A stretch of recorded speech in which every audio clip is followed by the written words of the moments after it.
Mubunge wa North Imenti Raim Daud augite akagwithia muswada jwa kigina jwa mwaka jojo ni ontu minister wa kigina ni akubaithania mantu na betikaniritie mugoti jename endete gwitia. Akiaria Raim augite bakirira ontu bobo CS Bandi agatonya Kenya ntakene kaire na akibangania muswada jo abati gutegera mwananchi mbere akiugawe atiamwe nabo.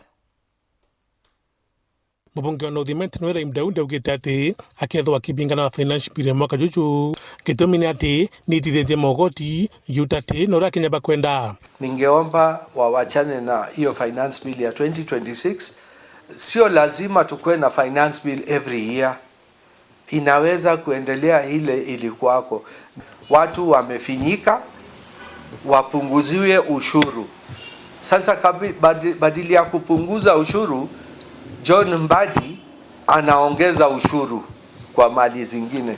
So mara hii mimi nikiwa mjumbe wa North Imenti, mimi nitapinga hizo pendekezo kwa bunge na nitapeana sababu zangu. Mbadi should go back to what he said. Alikuwa amependekeza kwamba finance bill ataiweka pei ipunguke ya watu wa chini.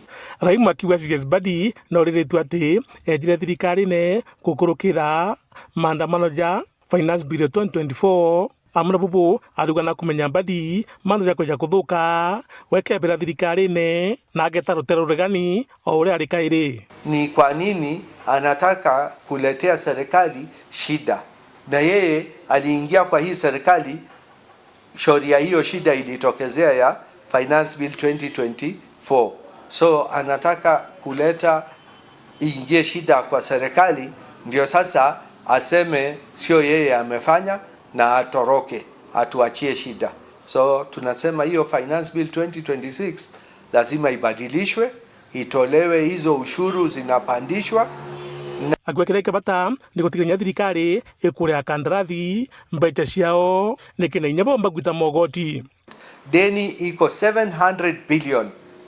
700 billion ndio wananchi wanadai serikali kuu na county governments. 155 county governments, over 500 and kitu kwa national government. Serikali ilipe because hawa watu wengine commit suicide ama wamejiweka kitanzi na bado KRA inadai deni ya ushuru.